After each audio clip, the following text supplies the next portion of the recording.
ഇതേട്ടാ മോൻ റെഡിയായോ? അവൻ കുളിയൊക്കെ കഴിഞ്ഞിട്ട് മേക്കപ്പിലാണ്. മേക്കപ്പിലാ? ഇന്ന് കല്യാണത്തിന് പോണോ? അറിയില്ല. ബാംഗ്ലൂര് പഠിക്കാൻ പോവല്ലേ? രാവിലെ കുളിയൊക്കെ കഴിഞ്ഞ് 1.5 മണിക്കൂറത്തെ കുളിയും കഴിഞ്ഞിട്ട് 1 മണിക്കൂർ മേക്കപ്പിന് കയറിയേക്കണേ. 10:30 ട്രെയിന് വരാൻ പറ അവനോട്. സങ്കടപ്പെടാതെ, മോൻ ബാംഗ്ലൂര് പഠിക്കാൻ പോവല്ലേ, ഇതൊക്കെ എല്ലാരും പോണല്ലേ. എനിക്കെന്തൊരു സങ്കടം? എനിക്കൊരു സങ്കടമില്ല, പോയാ മതി ഇവിടെ നിന്ന്. അങ്ങനെ നല്ല രീതിയിൽ പോയി പഠിച്ച് ഇംഗ്ലീഷൊക്കെ പഠിച്ച് വരട്ടെ. അവനത് കഴിഞ്ഞിട്ട് വിദേശത്തൊക്കെ പോയി പഠിക്കാലോ.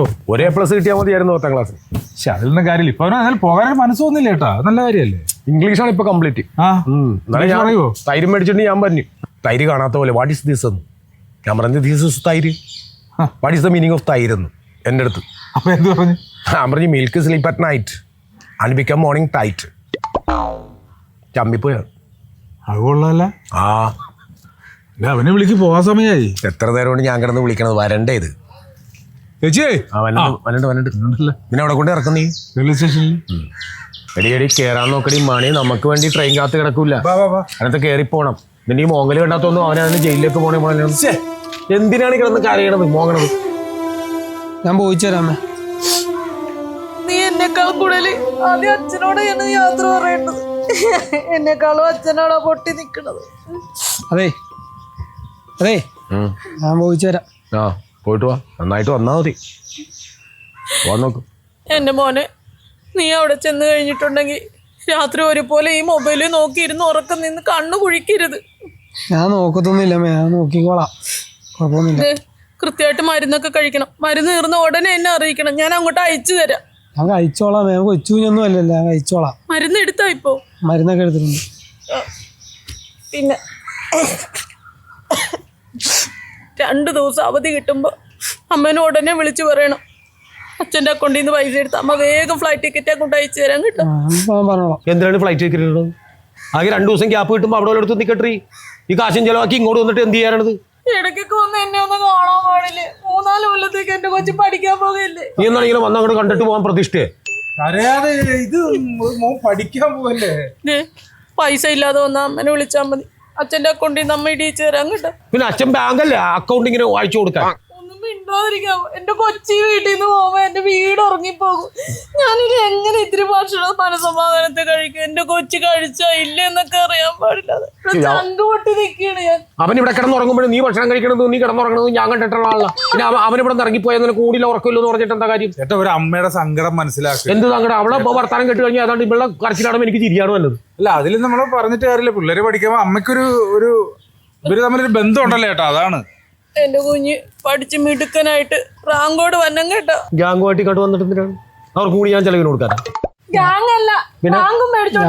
ഞാൻ റാങ്കും മേടിച്ച് വന്നോളാം അമ്മേ. പിന്നെ 10ാം ക്ലാസ്സിൽ പുള്ളി A+ പോലും വെട്ടാതെ B+ മേടിച്ച് നിൽക്കണവൻ. പിന്നെ ഇവന് എന്ത് ഉള്ളത് പഠിച്ച് ചീറ്റപ്പൻ ഉണ്ടാക്കാതെ ഇങ്ങോട്ട് പോന്നാ മതി. ഒന്നും മിണ്ടാതിരിക്കാവോ പൊന്നുമക്കളെ? അമ്മ ഇങ്ങനെ ഓരോന്നോ പറഞ്ഞു ഉപദേശിക്കുന്നത് കുഞ്ഞിന് ഇഷ്ടമല്ലെന്നറിയാം. എന്നാലും അവസാനമായിട്ട് ഒരു വാക്കും കൂടെ അമ്മ പറയുകയാണ്. ഒരുപാട് അച്ഛനമ്മമാര് ലോൺ എടുത്തും കടം മേടിച്ചും സ്വർണം പണയം വെച്ചും വീട് വിറ്റുമൊക്കെയാണ് മക്കളെ ഇങ്ങനെ ബാംഗ്ലൂരൊക്കെ പഠിപ്പിക്കാനായിട്ട് അയക്കുന്നത്. അതുകൊണ്ട് എൻ്റെ പൊന്നുമ്മ ദൈവത്തെ വിചാരിച്ച് അവരുടെ കൂടെ കൂടിയിട്ട് ആ പിള്ളേരുടെ ഭാവി നശിപ്പിക്കരുത്. സമയം പോയി, വണ്ടി കയറി.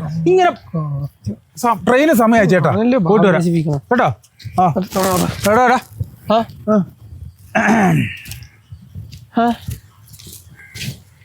എടാ, നിനക്ക് ഇത്രയും നാളും ബാംഗ്ലൂർ പോയി പഠിക്കണമെന്ന് വലിയ ആഗ്രഹമൊന്നും ഇല്ലായിരുന്നു. ഇപ്പൊ ഈ അടുത്ത കാലത്ത് നിനക്ക് എന്താ ബാംഗ്ലൂർ പോയി തന്നെ പഠിക്കണമെന്ന് നിർബന്ധം? അവിടെ ആകുമ്പോ ഓപ്പറേഷൻ തൂഫാനില്ലല്ലോ ബ്രോ.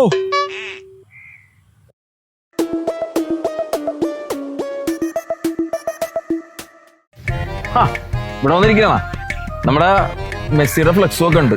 അപ്പോ നമുക്കൊരു പിരിവിന് വേണ്ടി വന്നേക്കണത്. കാരണം അർജന്റീന മറ്റേ ടീം നെയ്മറിന്റെ അത് 16 അടി പൊക്കത്തിലാണ് വെച്ചേക്കണത്. നമുക്ക് അതിന് 2 അടി പൊക്കത്തില് 18 അടി പൊക്കത്തില് ഒരു മെസ്സിയുടെ ഫ്ലെക്സ് വെക്കാൻ വേണ്ടി. നിനക്കെന്ത് കിട്ടും? നമ്മളൊരു ഫുട്ബോൾ പ്രേമിയല്ലേ, നമ്മൾ എങ്ങനെയൊക്കെയല്ലേ പ്രോത്സാഹിപ്പിക്കേണ്ടത്? മൊത്തം പിരിവെടുത്തിട്ട് പുട്ടടിക്കാനുള്ള സെറ്റപ്പാണ്. പുട്ടടിയൊന്നുമില്ല, ഇത് കിട്ടിക്കഴിഞ്ഞാൽ അപ്പൊ തന്നെ 18 അടിയുടെ ഫ്ലെക്സ് അവിടെ പൊങ്ങണേണ് അപ്പൊ തന്നെ. അപ്പൊ എന്താ വെച്ചിട്ടുണ്ടെങ്കിൽ പിരിവിങ്ങടെ തന്നേക്കാം. ഞാൻ ഇട്ടേക്കാം, ഞാൻ തന്നേക്കാം. ഇടാന്ന് പറഞ്ഞിട്ട് കാര്യമില്ല, ഇട്ടേക്കാം. നിന്റെ വർത്താനം കെട്ടി കഴിഞ്ഞാൽ നീ എന്റെ കാശ് തന്നിട്ട് അങ്ങോട്ട് ഇടാൻ പറഞ്ഞ പോലെയുള്ള ഇതാണ് ഫ്ലെക്സ് വെക്കണം. അതുകൊണ്ടിട്ടാണ്. ഫ്ലെക്സ് വെച്ച് റെക്കോർഡ് ഇട്. ഫൈനലിൽ ആര് വരുമെന്ന് അറിയാലോ. ഒന്നെങ്കിൽ ഞാൻ പറയാട്ടെ, ഇപ്പഴേ നിന്നോട് ഉറപ്പ് പറയാം. ഒന്നെങ്കിൽ ബ്രസീൽ, അല്ലെങ്കിൽ അർജന്റീന, അല്ലെങ്കിൽ ഇംഗ്ലണ്ട്, അല്ലെങ്കിൽ ജർമ്മനി. എല്ലാരും കൂടി വരുമോ ഇത്? അർജന്റീന കപ്പ് കൊണ്ടുപോകുള്ളൂ. ഫൈനലിൽ 2 ടീം വരും, അത് ഞാൻ 100% ഉറക്കാം. അത് പിന്നെ അങ്ങനെയല്ലേ വരും. അതിലൊരു ടീം ജയിക്കുകയും ചെയ്യും, അവർ കപ്പ് കൊണ്ടുപോവുകയും ചെയ്യും. അർജന്റീന കപ്പ് കൊണ്ടുപോകും, മെസ്സി ഒരു 3 ഗോളെങ്കിലും അടിക്കും. ഈ ഫ്ലക്സ് വെച്ച് നടക്കണല്ലാതെ നിനക്കൊക്കെ കളിക്കാൻ ഒരാളെ ഉണ്ടാക്കി കൊടുക്കുക. കളിക്കാനാ 1.5 ലക്ഷം ജനസംഖ്യയുള്ള രാജ്യത്ത് നിന്നൊക്കെ ആൾക്കാർ 11 കളിക്കാരെയും കൊണ്ട് വന്നിട്ട് അസമായിട്ട് കളിച്ചിട്ട് നല്ല കയ്യടിയും മേടിച്ചിട്ട് പോകണം. ഇത് 100 കോടിയിലപ്പുറം ആൾക്കാരുള്ള നമ്മുടെ സ്ഥലത്ത് ഒരു 11 കളിക്കാരെ കണ്ടെത്താൻ നിനക്കൊക്കെ പറ്റണില്ല. ഈ ഫ്ലക്സും വെച്ച് നടന്നാൽ മതിയാ. അതെന്താണെന്നറിയോ, ഇന്ത്യക്കാര് നമ്മൾ ഈ ഫുട്ബോളിൽ വന്നു കഴിഞ്ഞിട്ടുണ്ടെങ്കിൽ അവരുടെ ഫ്ലെക്സ് വെക്കാനേ നമുക്ക് നേരം ഉണ്ടാവുള്ളൂ. ഈ അർജന്റീന, ബ്രസീല് അങ്ങനെയുള്ള സ്ഥലത്തൊക്കെ വെക്കാൻ പറ്റില്ലല്ലോ നമുക്ക്. അവരുടെ ഫ്ലെക്സ് വെക്കാൻ പറ്റില്ലല്ലോ. അതുകൊണ്ടാണ് ഇന്ത്യക്കാർ കളിക്കാത്തത്. പോട്ടെ, എന്നാ വിട്ടേക്കോ. മറക്കരുതട്ടാ. എന്താണല്ലേ, ഒരു മത്സരം അങ്ങോട്ട് കഴിഞ്ഞതേ ഉള്ളു. അതിന്റെ പോരാട്ടം കഴിഞ്ഞപ്പോ അടുത്ത മത്സരം.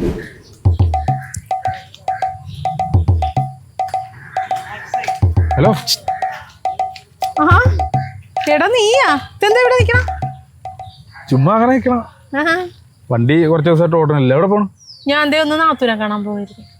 അല്ല, നാത്തൂരും നിങ്ങളായിട്ട് ഭയങ്കര പോട്ടിയില്ലായിരുന്നു? അത് ഈ ബസ്സിൽ സൗജന്യം കൊടുക്കണതിന് മുമ്പ്. ഇപ്പൊ പിന്നെ ഫ്രീ ടിക്കറ്റ് ആണല്ലോ, കാരണം ഒന്ന് പോയിച്ചും വരാന്ന് വിചാരിച്ചു. KSRTC ഫ്രീ ടിക്കറ്റ് ആയതുകൊണ്ടാണോ നിങ്ങളൊന്നും നമ്മുടെ ബസ്സേ കയറാത്തത്? നമ്മളൊക്കെ പ്രൈവറ്റ് മേഖലയിൽ കുറച്ച് ബസ്സുകളൊക്കെ ഉണ്ട്, വല്ലപ്പോഴൊക്കെ ഒന്ന് കയറണം.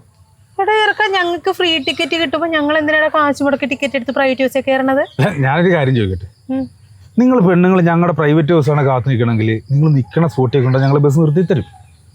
നിങ്ങൾ നമ്മൾ അന്തസ്സായിട്ട് കയറ്റും. നിങ്ങളുടെ കയ്യിൽ എന്തോരം ലഗേജ് ഉണ്ടെങ്കിലും നമുക്കൊരു പ്രശ്നമല്ല. അത് ഞങ്ങൾ എടുത്ത് കയറ്റി വെച്ച് തരും, നിങ്ങൾ എടുത്ത് ഇറക്കി വെച്ച് തരും. ശരിയല്ലേ? സീറ്റ് ഇല്ലെങ്കിൽ ഞങ്ങൾ എവിടെയെങ്കിലും സീറ്റ് ഉണ്ടാക്കി ഞങ്ങളുടെ സൈഡിലാണെങ്കിലും കൊണ്ട് ഇരുത്തി തരും. എന്നിട്ട് നിങ്ങൾ സുരക്ഷിതമായിട്ട് ഞങ്ങൾ കൊണ്ടുവന്ന് ഇറക്കും. ഞാനൊരു ഈ KSRTC ബസ്സിൽ കയറിയോണ്ട് എന്താ ഗുണം? നിങ്ങൾ എന്തായാലും ടിക്കറ്റ് എടുക്കണം. പിന്നെ ഈ 15 കിലോ കൂടുതൽ ലഗേജ് കയറ്റാൻ പറ്റൂല, അതിന് അഡീഷണൽ ചാർജ് കൊടുക്കണം. പിന്നെ അഥവാ ഇനി കിടന്നുറങ്ങിപ്പോയി ടിക്കറ്റ് എടുക്കാനെങ്ങാനും മറന്നു പോയി കഴിഞ്ഞാൽ അതിന് 500 രൂപ ഫൈൻ അടക്കണം. അപ്പൊ എന്തുകൊണ്ട് പ്രൈവറ്റ് ബസ് തന്നെയല്ലേ നല്ലത്? നമ്മുടെ ബസ്സിലൊക്കെ കയറുന്നേ. ടിക്കറ്റ് എടുക്കണ്ടല്ലോ ഇപ്പൊ. ആര് പറഞ്ഞ ടിക്കറ്റ് എടുക്കേണ്ടെന്ന്? നമ്മൾ 0 ടിക്കറ്റ് ആണെങ്കിൽ അത് എടുക്കണ്ടേ? അതെടുക്കണം. പിന്നെ എന്ന് പറഞ്ഞു കഴിഞ്ഞാൽ ഞാൻ മുഖത്ത് നോക്കിയുള്ള കാര്യം ഞാൻ പറഞ്ഞു. ഇത്രയും സൗന്ദര്യവും ഗ്ലാമറും ഒക്കെയുള്ള നല്ല ചേതാമനെ പോലെ ഇരിക്കുന്ന ഒരു പെൺകുട്ടി ഈ സൗജന്യ യാത്രയ്ക്ക് KSRTC കയറുക എന്നൊക്കെ പറഞ്ഞാൽ അത് ചേച്ചിയുടെ ഹസ്ബൻഡിന് ഒരു നാണക്കേടാണ്. ഞാൻ പറഞ്ഞതേ ഉള്ളു, നിങ്ങൾക്ക് വേണമെങ്കിൽ ആലോചിച്ചിട്ട് ചെയ്യാം. പക്ഷെ പ്രൈവറ്റ് ബസ് പോണതിന്റെ ഒരു സുഖം വേറെ കിട്ടൂല. എന്തിനാ എല്ലായിടത്തും വന്ന് ചാടി വന്നു? ഞാൻ എവിടെ ചെന്നാലും വരും. എന്താ ഫുട്ബോൾ കളി തുടങ്ങിയല്ല, മെസ്സിയുടെ ഫ്ലെക്സ് വെക്കാൻ വേണ്ടിട്ടേ പിരിവിനായിട്ട് ഇറങ്ങിയ 18 അടി ഹൈറ്റിലാണ് നോക്കാൻ പോണ. മറ്റൊരു നെയ്മർ 16 അടി പൊക്കത്തിൽ വെച്ച് നമ്മള് അതിൽ 2 അടി കൂടെ കൂട്ടി 18 അടി പിരിവിന് വേണ്ടി വന്നതാണ്. നാണാവൂലടാ നിനക്ക്? അത് ഞാനൊരു കാര്യം ചോദിക്കട്ടെ, ഈ മെസ്സി അറിഞ്ഞാ നീ ഫ്ലെക്സ് വെക്കാൻ പോണ കാര്യം? പോട്ടെ, അവർ രാജ്യക്കാരറിഞ്ഞാ? ആരെങ്കിലും അറിഞ്ഞു? ഈ പഞ്ചായത്തിൽ ആരെങ്കിലും നിന്നെ സപ്പോർട്ട് ചെയ്യാനുണ്ടോ? അവരറിയണ്ടല്ലോ. നീ സ്വന്തം വീട്ടിലെ കാര്യങ്ങൾ ആദ്യം നോക്കടാ, എന്നിട്ട് നീ മെസ്സിക്ക് ഫ്ലെക്സ് അടിക്കാൻ പോകും. നീ ഫ്ലെക്സ് അടിച്ചില്ലെങ്കിൽ പുള്ളി പാസ്സാകും. അല്ല അങ്ങനെയല്ല, നമ്മളൊരു ഫാൻസ് ആണല്ലോ. നിന്റെ അനിയൻ ഞങ്ങളുടെ വീടിന്റെ വാതിൽക്കൽ കൂടെ ഇരുന്നല്ലേ പറഞ്ഞ, ഇപ്പൊ അവനെ കാണില്ലല്ലോ ജോലിക്ക് പോവാൻ. അവൻ വീട്ടിലുണ്ട്. അവന് ഇപ്പൊ മറ്റേ ഡോക്ടറുടെ ഡ്രൈവറായിട്ട് പോയിക്കൊണ്ടിരിക്കുന്ന. കളി തുടങ്ങിയപ്പോ മറ്റേ രാത്രി മുഴുവൻ ഉറക്കൊളിച്ചിട്ടാണ് ഫുട്ബോൾ കളി കാണണതേ. പിന്നെ ആ ഉറക്കൊളിച്ചിട്ടാണ് പിന്നെ ജോലിക്ക് പോണത്. ഇന്നലെ വണ്ടി ഓടിച്ചുകൊണ്ടിരുന്നപ്പോഴത്തേക്ക് മറ്റേ ഡോക്ടർ തട്ടി ഉണർത്തി ഉറങ്ങിപ്പോയി. എന്നിട്ട് പറഞ്ഞ് ഇനി ഫുട്ബോൾ കളിയൊക്കെ കഴിഞ്ഞിട്ട് എല്ലാം കഴിയുമ്പോ ഉറക്കമൊക്കെ ക്ലിയർ ആകുമ്പോ വന്നാന്ന് പറഞ്ഞു. വീട്ടിൽ കിടന്നുറങ്ങണം. അപ്പൊ നിങ്ങള് വീട്ടില് അടപടലും എല്ലാവരും ഈ ഫുട്ബോൾ കളിയുടെ ഭ്രാന്തന്മാരാണ്. ഞാൻ മെസ്സിയുടെ, അവൻ നെയ്മറിന്റെ, രണ്ടുപേരും കൂടെ അല്ലേ? അപ്പൊ നമുക്ക് 18 അടി ഹൈറ്റിലാണ് വെക്കേണ്ടത്. 18 അടി ഹൈറ്റിലാണ് വെക്കേണ്ടത്. അപ്പൊ പിരിവ് കാണാം കേട്ടോ. മറ്റേ നമ്മുടെ ബസ്സിലേക്ക് ഇടയ്ക്ക് കയറണേ. 18 അടി വേണമെന്നാ പറയണേ. അത്ര ഒന്നും കൊടുക്കാൻ നമ്മുടെ ഇല്ലല്ല. നല്ലൊരു 2 അടി കൊടുക്കാം. നോക്കട്ടെ.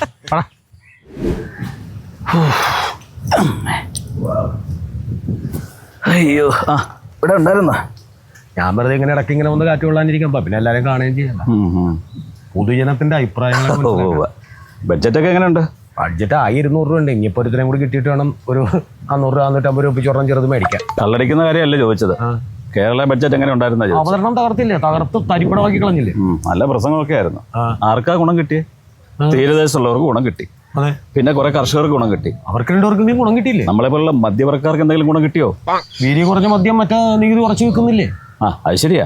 അവിടെ വീര്യം കൂടിയ ലഹരി പദാർത്ഥം പിടിക്കുന്നുമുണ്ട്. വീര്യം കുറഞ്ഞ മദ്യം കുറച്ച് വിറ്റിക്കുന്നുണ്ട്, വില കുറച്ച്. അല്ല, ഓപ്പറേഷൻ തൂഫാൻ ഇറങ്ങിയപ്പോ കുറെ പേര് മാറി, സമാധാനം വന്നു, നാട്ടിൽ ശാന്തി വന്നു. ഓ, ഇവിടെ അന്നേരം വീര്യം കുറച്ച മദ്യമാണ് കിട്ടും നമുക്ക്. 2 അടിച്ചാൽ വല്ലതും ആവുമോ? എല്ലാം കൂടി ഒന്നും നന്നാക്കാൻ പറ്റില്ല, അവര് തുടങ്ങിയല്ലേ ഉള്ളു. അല്ല, കുറച്ച് നാൾ കഴിയട്ടെ, നമുക്ക് കാണാം. ഞാനൊരു കാര്യം ചോദിക്കട്ടെ. 1000 രൂപ വെച്ച് വിദ്യാർത്ഥിനികൾ കൊടുക്കുന്നു പറഞ്ഞു, കൊടുത്തോ? അല്ല, അത് കൊടുക്കും. കൊടുത്തില്ലല്ലോ.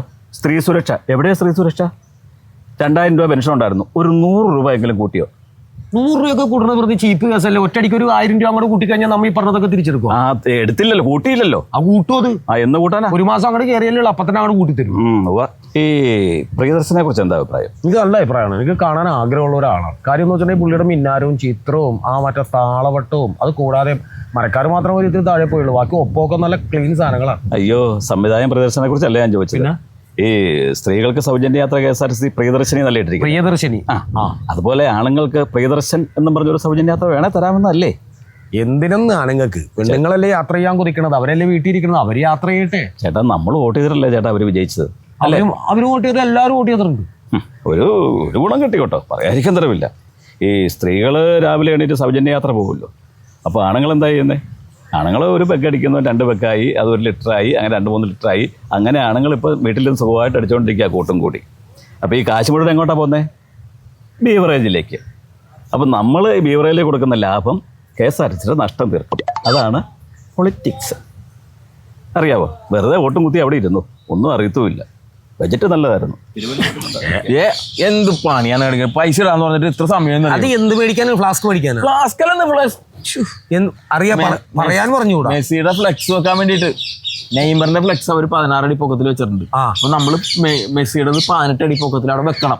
4 ലക്ഷം രൂപ ചെലവുണ്ട്. അതിന് പിരിവിന് കിടക്കണാണ് ഞാൻ. ഞാൻ നിന്നെ ഒന്ന് കാണാതിരിക്കായിരുന്നു. അവിടെ അമ്മയ്ക്ക് എങ്ങനെ ഉണ്ടാ? അമ്മയ്ക്ക് ഇങ്ങനെ സുഖമില്ലാണ്ടായിപ്പോ, പെട്ടെന്ന് ഇങ്ങനെ അങ്ങനെ ആയിപ്പോയി. എന്ത് പറ്റിയത്? അമ്മ ഒന്ന് തലവിറ്റ് വീണായിരുന്നേ. അയ്യോ, ഹോസ്പിറ്റലിൽ കൊണ്ടുപോയപ്പോ 3 ബ്ലോക്ക് ഉണ്ടെന്ന് പറഞ്ഞു. 3 ഉണ്ടാ? ശ്വാസം മുട്ടലുണ്ടാവില്ല? ശ്വാസം മുട്ടലുണ്ടായി. ഹോസ്പിറ്റലാണ്? ഹോസ്പിറ്റലിൽ ഇപ്പൊ ഡിസ്ചാർജ് ചെയ്ത് അർജന്റായിട്ട് ഓപ്പറേഷൻ ചെയ്യണമെന്ന് പറഞ്ഞു. 5 ലക്ഷം രൂപ ചെലവുണ്ട്.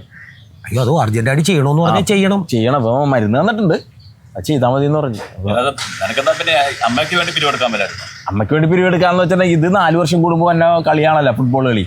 അമ്മ എപ്പോഴും ഉണ്ടല്ലോ, നമുക്ക് എപ്പോഴെങ്കിലും എടുക്കാം. അതുകൊണ്ടിട്ടാണ് ഞാൻ ഇത് കഴിയട്ടെ. അപ്പൊ ഇത് എന്തിന്റെ ഫ്ലക്സ് അടിക്കാൻ? ഇത് ഫ്ലക്സ് അടിക്കാൻ, മെസ്സിയുടെ ഫ്ലക്സ് വെക്കാനായിട്ട്. 18 അടി പൊക്കത്തിൽ. എടാ, നീ ഫുട്ബോൾ ബ്രഹ്മ മൂത്തി ഇതിന്റെ പുറകെ നടന്ന് നീ അമ്മനെ ശ്രദ്ധിക്കാതെ വന്ന അമ്മ എങ്ങാനും മരിച്ചു പോയാ നീ എന്ത് ചെയ്യും? അതൊരു ചെറിയ ഫ്ലക്സ് അല്ലേ, അത് നാട്ടുകാർ വെച്ചോളൂ.